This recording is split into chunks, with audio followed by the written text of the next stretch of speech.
watching Web3 TV. Today, my guest is Adryenn Ashley. Hi, Adryenn. Hi, how are you? I'm so good. How are you? I am fabulous and so excited to be on with you today. I am so excited for you to be here. So first, I would really love for you to tell our audience just a little bit about how you got started in blockchain and what it is that you do in the space. So I'm kind of an OG. 2009, I got some Bitcoin. A guy asked me if I would do an hour of consulting for Bitcoin. It was 2,500 Bitcoin. And I was like, it's an hour. What do I care? Of course, no problem. And I don't know where it is. So this was pre-wallet days. This was like seriously all code. So I think it's gone forever, pretty sure. But that kind of got me into the space, and the whole crypto money thing, I was like, yeah, I don't know about this. But the blockchain thing, I was like, oh, it's an unfuckwithable ledger of what actually happened. Oh, I can see a lot of use cases for this. And so I started kind of delving into that and been in and out a little bit here and there throughout the years. And now I am the CEO of Loly, which is a naughty dating app for good girls that gets women laid.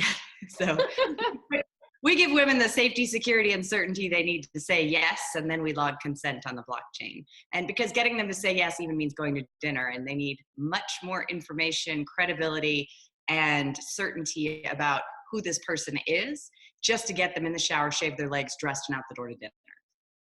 Yeah, absolutely. I mean, I can't tell you how disappointing it would be to like spend a bunch of time showing up to have somebody who was never real to begin with, blow you off or come as someone completely different than they are. And I think that, even men can relate to that trouble.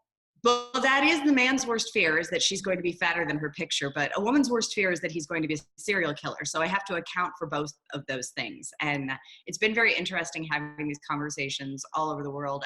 I fly all over the world. I speak all over the world. I teach hedge funds and family offices how to do due diligence in crypto. And so I get to meet tons of people in a variety of countries and listen to, what their dating troubles are and what their woes are. And we're going to do a pilot program in the country of Bermuda, which is going to be just amazing. I'm so excited. And so are they. So we're going to do a pilot there. And it's just fascinating to me, the different rules of dating all over the world. And there's still a multitude of challenges that are very similar, and we're solving for those first. Yeah, absolutely. So Loly Dates, is it strictly for short-term encounters, or is there No. Women want long-term love. That is what we have established. We want long-term love. But Loly was invented at 2:00 in the morning in a Las Vegas hotel room when my roommate was out on a Tinder date, clearly getting laid, and I was awake, horny, and had no solution to my problem. So there are going to be moments of, when your willpower to wait wanes and you just say, I just need to reaffirm that I'm human and desirable. And physical touch, we need physical touch. I mean, if you're going to be celibate, I was celibate for 7 years, single for 9. You need lots and lots of hugs. You need lots of social and lots of hugs, because we need physical touch to thrive. Yeah, absolutely. And I think that that's true for people regardless of their gender. Oh yeah, that's not a gender thing. Mm-hmm. That's we human beings. Yeah, absolutely. Yeah. So I think what you're saying is that, like Bitcoin, people can choose how they use your app. Yes, that is actually true. So it is designed, we use a patent pending heat index. So it shows you on a thermometer scale how hot it could be. We match you based on sexual compatibility, but anything over an 8.5 has long-term potential. If it's just a 5, that's just a straight orgasm. And it's, is it going to be a week? Is it going to be a night? Is it whatever? But what we do is we inspire transparent communication about what do you really want. That's the key thing right there. As long as your goals match, you can have an amazingly fabulous time. I mean, I literally had a one-night stand for the first time in decades.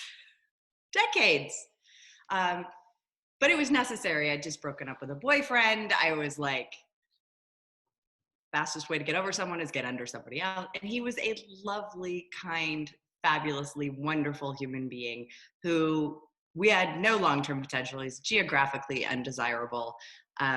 But we had a lovely time, and we literally did like naked Sundays on a Saturday where we just like hang out naked and talk.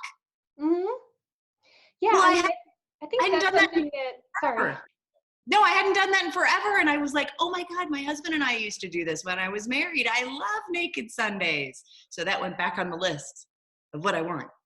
Awesome. So now you learned something even new that you wanted and you got to put that on the list. And I'm really glad that you're doing this because, yeah, it's definitely true that sometimes what you want is a relationship and sometimes you're just like in need of some physical companionship. And I think that for a really long time, it's been the case that women who admit that they enjoy sex or that they need sex outside of a relationship are labeled as something that's just like unbelievably sexist and been hideously crippling to women and men alike, in fact, to all of humanity. Yeah, I agree. I mean, sometimes I don't even want to go all the way. I just want to make out. Yeah. Right? It's Yeah. like a junior high school backseat makeout session. Like, right, because that's it makes really you all feel that's that required. like Sexy and desirable, right? Yeah, Yeah. I completely 100% get it. In fact, Crypto Loveline was born shortly after I met you in Las Vegas. I think it was like right after, and I had texted you to tell you, hey, what do you think about me doing this? And you're like, oh yeah, that's perfect. Yeah, so perfect. So yeah, I'm really excited. So where are you in the development and fundraising for Loly Dates? So we are fundraising now. We're doing our first equity round and we're about to launch a crowdfunding round. And we are, as soon as our consent app is out and the token is live and active and useful, then we will do a public token sale. But we are a true utility. There is no pump and dump. The pre-sale people can get it for a discount, but think of it like Black Friday. So it's never going to be worth more than $1. Don't get your hopes up. That's never what's going to happen. It's useful to be traded for $1. You can buy it for $1 on the website when the dating community is open. It's $1. It's not a stable coin though, because I think that actually completely destroys the idea of a decentralized governance, right? If you're literally just tying it to a basket of fiat and that fiat is controlled by a bunch of old men in closed rooms in secret meetings, any stable coin that's tied to a fiat currency is not a stable coin. However, there are some solutions, and I'm not sure what the best ones are yet, or if they've even been developed and figured this all the way out yet. But there are stable coins that are backed by things like gold and harder assets that might be useful, for people who are a little bit uncomfortable with Bitcoin and other cryptocurrencies volatility, but still interested in the idea of digital money. So for those, what I would say is I have seen 1 million of them. I think 90% of them are bullshit. Pardon my language. Mm-hmm. If you really want to invest in gold, then go get a gold EFT. Like go buy stock of gold, right? Like somebody's hoard of gold. Somebody's got gold and they stocked it. And then see when those kinds of things, when they actually have a supply, because here's the thing. I know several startups that are supposed to be backed by gold. There's no gold. It's air. It's thin air. Supposed to be backed by gold. There's certificates that it's backed by gold. But, when I was doing the due diligence, I was like, there's no gold there. Great. Take me to the vault. They're like, can you be in Geneva tomorrow? I'm like, yeah, I can be in Geneva tomorrow. No, I'm open to the possibility that there's a couple of good projects out there like that, or that there could be someday, certainly. And I think that it's worth exploring in some depth without just saying all of them are crap. As you said, 90% of what that's what I said. 90% are crap. Let me put it this way. 90% of most altcoins are crap. And that is being generous. I'm actually being generous. But you have to look at who's the team. Are they really on board, right? How long have they been doing the project? What are the milestones that they've accomplished? How close are they? How active is their GitHub, right? Even if it's a private repository, it'll tell you when the last time it was accessed, right? If that was 2 years ago, that's a dead project. Yeah. Right. So there's a whole bunch of due diligence steps that I do with these hedge funds and family offices when they want to invest. Because the presentations, you would not believe some of these presentations. They are glorious. They are slick. They are Hollywood blockbuster quality. And then I dig and I'm like, that's not a thing. Oh, yeah, that's not a thing. That's a supposed thing. But the thing that actually, that thing was never born. No, that was a proposed thing that never happened. So you can't actually leverage the thing that never happened, because then your thing will never happen. Yeah, that's not a thing. Yeah, absolutely. It's really, really important that people do their own due diligence. And I am going to be doing later this week an episode with about like 11 points for people so they know how to do their own research to look for the potential ideas that are common in scams. Not meaning that a project can't have those elements and be legitimate, not meaning that if a project has those elements, it is illegitimate, just as a guidepost. Right. Well, so all you need information. The more information, the better choices you make. But I mean, little things like, is it verified on Etherscan? Let's just start there. If they can't figure out how to verify their token on Etherscan, then that's not a blockchain project. That's a project that decided to add blockchain to it. Like, we're going to tokenize water. That decided that we're going to tokenize that, and it's not actually, like, they don't know enough to know that they have to verify it. Mm-hmm. That's always my first thing of, how blockchain savvy are they? They just made a token, but you can make a token in 30 seconds for free. Yep.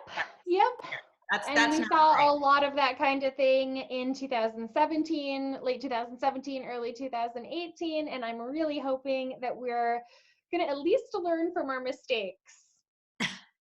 Well, here's the thing. I think we should have a much more flushed out requirement for business plans. And actually, and if it is an idea on a napkin, limit the token sale to crowdfunding. So 1,070,000 in the US, and say, okay, that's a great idea. Get started, hit the milestones, and then let's do it again, and then raise. Yeah, I think that that's a great idea. It's actually one of the legal ideas, because if your token is not utilized right now, if it is not live, then you're not supposed to sell it as a utility token in the United States. And Munchie, which was, I get so frustrated, the perfect first project for an ICO. Beautiful application, user base, functional, like everything worked. It was spectacular, right? And they said, buy our token, it's going to go to the moon. Just with their mouth, not with any of their actions, but just with their little mouth, turned it into a security, and they got a cease and desist by the SEC. So that's why I'm like, this is not going to the moon. It is retail priced $1. You can wait and get it for $1 like everybody else, or you can get it on the pre-sale and you can get it at a discount. So it's a Black Friday sale, not on Black Friday. It's early Valentine's Day sale. There we go. It's a true utility token. For a utility token. And it's just useful on the application for in-app purchases. We do have reputation and staking. Our community actually maintains the community. We do not maintain the community as a corporation. It's not our choice, it's our community's choice. So we do have a decentralized governance model, and people are staking other people for, yes, this is a current picture, she looks like this. No, he's not married. No, he's not a serial killer. That's always the good one, right? Right, yeah. I mean, unfortunately, though, serial killers are like notoriously tricky and able to confuse people. So it's possible still. Be careful still, right? Did you read my post? Oh, you didn't read my post. So, okay. So one of my friends guilted me about only dating like hot, successful men. and Mhm. not dating quote unquote normals, like civilians. And I'm like, because I'm pretty exclusive. Like, if you're not in tech or entertainment or law or finance, those are pretty much the four worlds that I traverse frequently, then we're not going to have a lot in common, right? I guess Right. it could be real estate. I was married to a general contractor. I totally get it, but that's not where I live right now.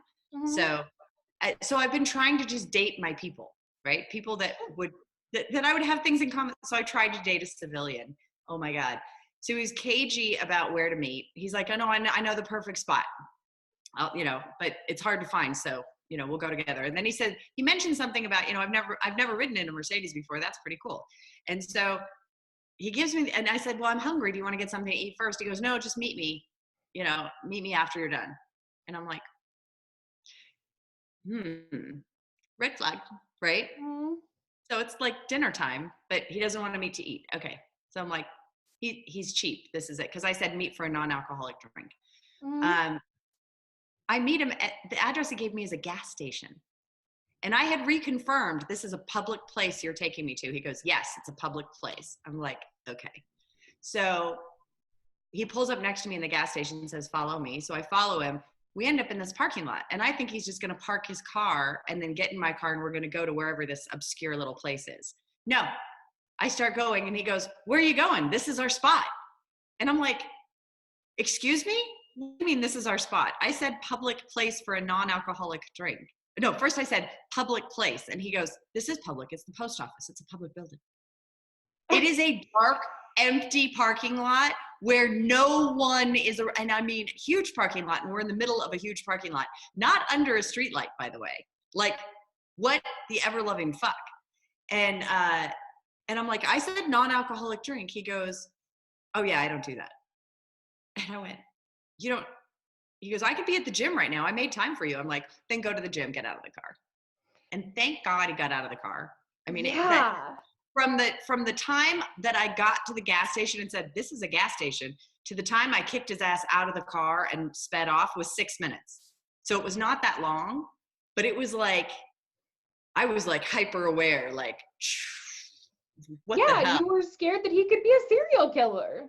Oh, I was not scared. Oh no, there was no fear involved because I could have taken him. Like, he's a former Marine, but I mean, I could have, I had every confidence that I could take him. I was not worried about that. But if he'd had a gun or a knife, I couldn't have. My Right. girlfriend's like, a gun or a knife? And I'm like, oops, I forgot to put the mace in the car. It's in there now. Like, women, a lot of times we do become complacent and don't think about our physical safety. So Yeah, that's, absolutely, yep, because it is so uncommon that it's really on the line. But I mean, we encounter thousands of people a day, depending on where we live. Like, yeah, it may be yep. 1 in a million chance that you're going to be attacked. You encounter that many people in a lifetime, certainly. So there's nothing wrong with being aware and safe. And you got to Using learn how to caution. talk your way out of it. I talked my way out of getting gang raped one time. That was, I literally was like, oh shit, they're coming in like a pack of wolves. And I was like, who's the alpha? Who's the alpha? Okay, alpha, bond, booked. And then I started bonding with them, ended up bonding with them over homeschooling our kids. Managed to get out of there with my mattress. I was in a mattress factory, by the way. I Okay, walked in so I want to know a more about this, mattress but first I factory. want to just highlight really quick, because you've just said it, that is the key to getting attacked if you're unable to defend yourself physically, is to humanize yourself. Right. But you first identify the alpha and then bond. Yeah, that's exactly. Yep, that's the trick. That's, here we go. Yeah, so there's all these little things and I'm just like, oh God, dating. And then, oh my goodness. Okay, so in my algorithm, I have all of these different pieces, like I say, I'm dating in my lane. Like I'm not dating normals anymore, especially after the parking lot incident. And then I met another normal and I went, oh, but wait, darn, like common core values match, smart, but a lot of other things that I would have said absolutely no, absolutely no, absolutely no. And now I'm like, I wonder if those really are hard no's. So after I meet him, I'm going to have to see if I have to adjust the algorithm to weight other things more importantly, like core So, values. I think I so might have to weigh that one a little heavier than superficial things. yeah, definitely. Core values is incredibly important. Right. So, that said, I have to ask you a couple of questions. One, when are you going to meet him? And two, does that mean that you actually met him through your algorithm, as in it's already up and running and functioning? Alpha, not public yet. We're hoping to get it up and out. I'm going to ETH Denver, and that's when we're hoping to do the consent app launch. And I'm also doing a hackathon, which is really interesting because we're putting together another project. But so Loly's core nexus is our user ID that allows you to do reputation and staking. And so the other piece that we're doing is we're making that, you know how you have the Facebook login button like all over the internet? Mm-hmm. So we're having that all over the internet. So I have another project that I'm thinking of bringing for Crypto Vixens for the ETH Denver hackathon that Mm-hmm. will use our token, which is our rewards token called Pops. That's what our token is called, Pops. Um, and it's perfect. So we're going to use Pops on there. So that'll be the second application, and not dating, but another consumer application, and our user ID. Because the idea is that our token and our user ID can actually be replicated out and used in a multitude of different ways and multiple projects. And I can't wait till after the hackathon till I can announce what it is that we're doing, because just this very second, I don't know if you just saw the like, I didn't even realize I did it, but our Mm-hmm. token pops, and when you see what I came up with for the hackathon, you're gonna just go, oh, that's good. Where's the hackathon? Is the hackathon at ETH Denver? Uh-huh. Oh, so that's like coming up, right? In 2 weeks? In 2 weeks. And yeah, in 2 weeks. And I have a Crypto Vixens team that I would like everyone who's going to be at ETH Denver, if they want to come and join on a really cool, freaking amazing project that will make you super happy. And it's we can absolutely build it in a weekend. Will you let them know that I wish that I could be there, but I'm going to be at Anarchapulco? Somebody's going to be getting a tan and I'm going to be in the snow. I'm sorry. I just really, really have questions that I need answered. Yes, absolutely. Well, okay, so I will scout for you in Denver and you will scout for me down there. I will, yes. Fabulous. Divide and conquer. That's the Crypto Vixens way. We represent all over the world every day. All right, so what are Crypto Vixens for anybody who doesn't know? Crypto Vixens is our nonprofit. We inspire women to join founding teams as co-founders or as advisors, regardless of technical expertise. As an example, I had a woman who is a 30-year healthcare veteran, baller, like top person. And she's like, oh, I can't join that startup. I can't advise that startup. I'm not technical. I'm like, it's a healthcare startup. She's like, yeah, but it's on blockchain. I go, so do you know how email works? But you use it, right? It's the same thing. You know how to write an email. You don't know how TCP/IP and ICP6 and IPv, whatever. I don't even know anymore. I mean, seriously, I don't know how email works. I know it goes from one place to the other. And I used to break into banks for a living, but I'm a front end hacker, some back end stuff, and I code. But so she didn't think she was qualified. And my whole thing was, you're always qualified. If it's an industry that you're excited about, or a topic that you're passionate about, or whatever it is, get on board, be an advisor, help, join a project, because we need more women. We need that 50-50 representation in leadership and advisory so that we end up having more say at the table. Otherwise, it's going to be like the internet that was born by a bunch of dudes in basements in their underwear. And like the United States. We're 50 in the United States.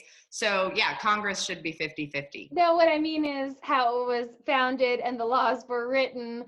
Yes, now we are having much more female representation in our government, and I am glad to see that, but we are still working off generations. Oh, of I that think when it we should were be very, very. illegal. It should be illegal for the Commission on the Status of Women to not have a woman on it.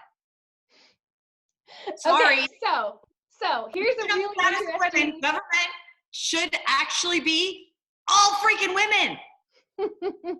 All All right, men.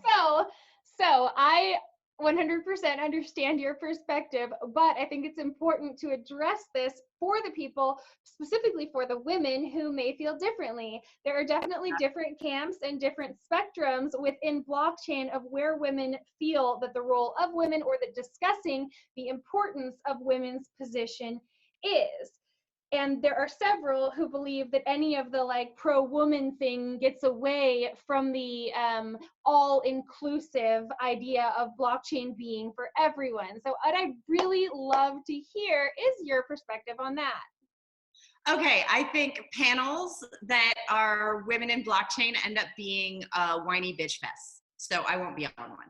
And I think that we should just always have women on panels because they're freaking badass, and the perspective it always makes it better.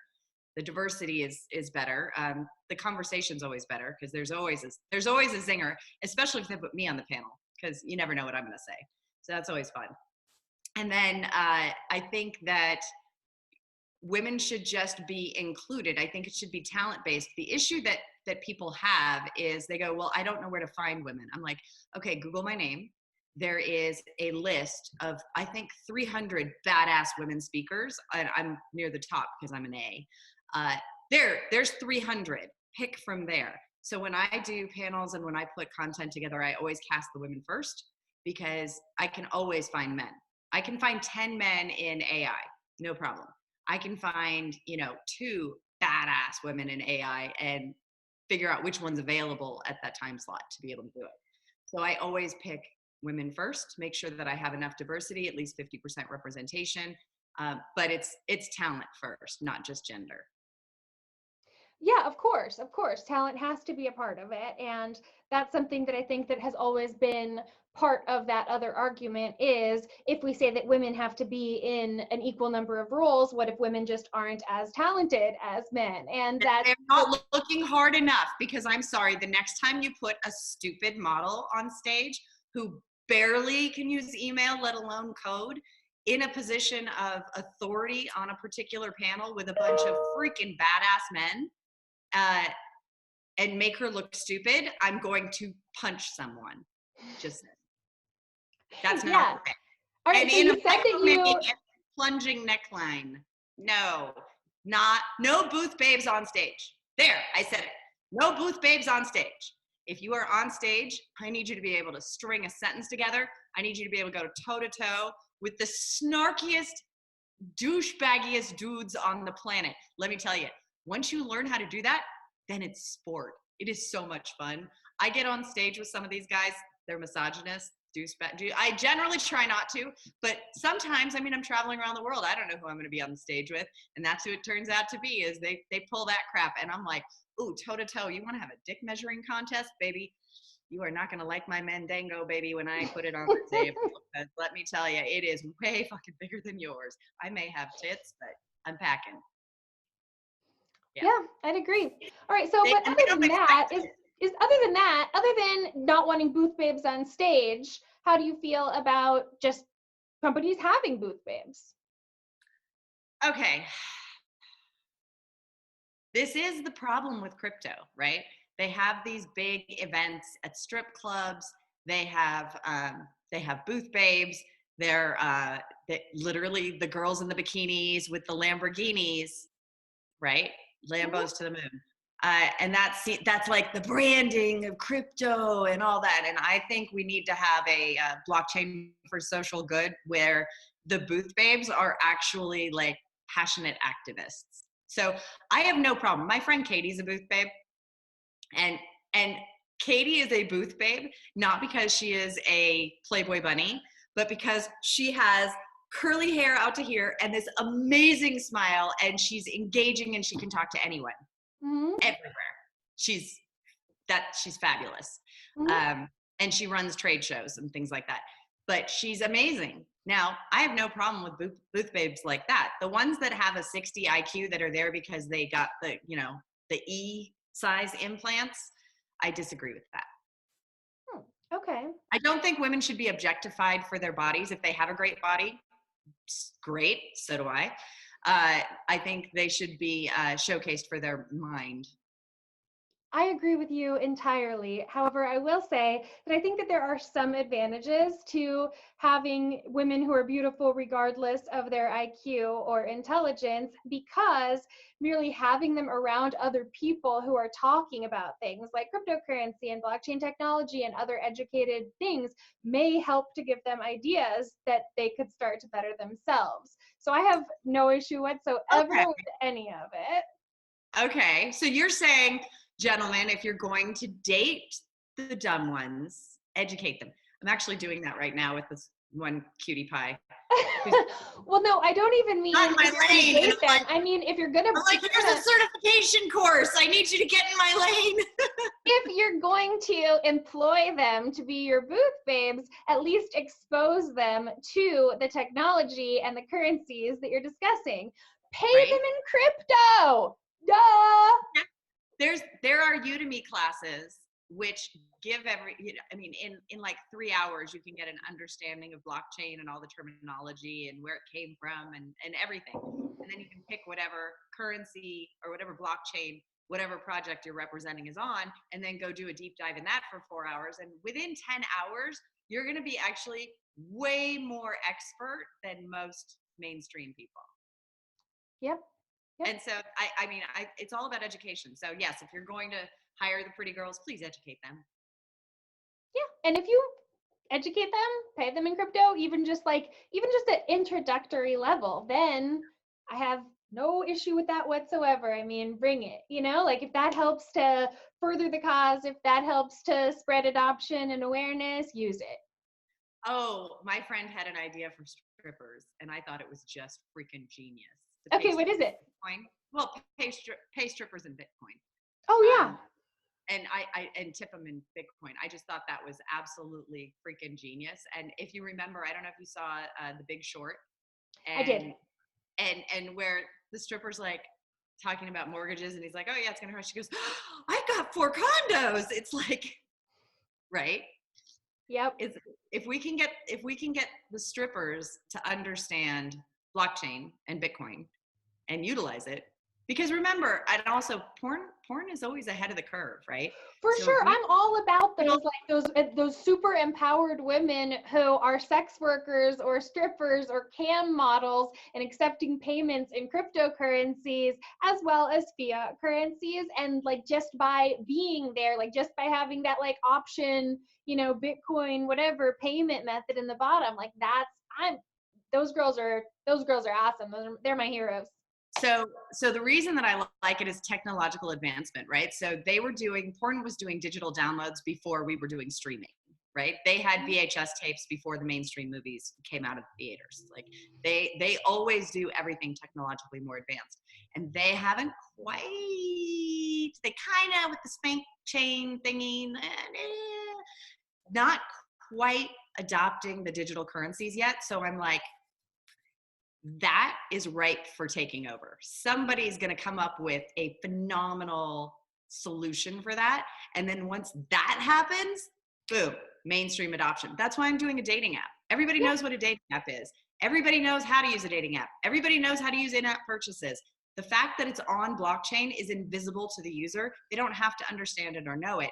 Then they go, oh, I have this, I'm using this. And then they see their pops in their application, and then here's this other application that also uses pops. There's a whole ecosystem that's actually going to all use pops that we're launching, and this is actually going to be a community rewards platform.